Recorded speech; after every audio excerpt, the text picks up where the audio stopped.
আমাদের মধ্যে কিছু বেঈমান মুনাফিক ছিল ইউনূসের সাথে। আমি বারবার বলেছিলাম কিন্তু ইউনূস সম্বন্ধে, আমি তাকে 1975 থেকে চিনি। সে যে এই ধরনের একটা কাজ করবে এটা আমি আপনাদের সবাইকে সাবধান করে দিয়েছিলাম। কিন্তু আমাদের এই ছাত্ররা যারা আজকে এখানে বসে আছে, এমপি হয়েছে, তারা কিন্তু তখন ইউনূসকে বুঝে নাই। ইউনূসকে মনে করেছিল এটা আল্লাহর প্রদত্ত একটা মহানবী বোধহয়। কিন্তু দেশটাকে যে ধ্বংসের পথে নিয়ে যাবে এই জিনিসটা তখন এই ছেলেরা বুঝার চেষ্টাও করেনি।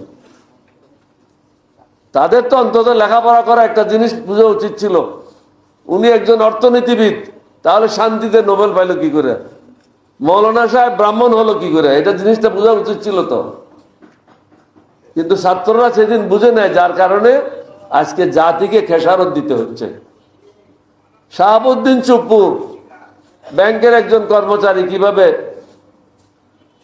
বিভিন্ন ঘটনার সাথে জড়িত, সে কিভাবে রাষ্ট্রপতি থাকে। এটা জাতির জন্য একটা কলঙ্ক।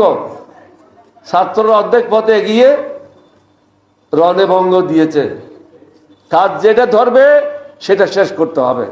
আমি একজন মুক্তিযোদ্ধা, আমি যখন যেটাতে হাত দিই ওটা শেষ করি, আর যদি শেষ করতে না পারি ওটাতে হাত দিই না। এখন তৈরি হতে হবে, সবাইকে প্রস্তুতি গ্রহণ করতে হবে দেশটাকে সঠিক পথে পরিচালনার জন্য।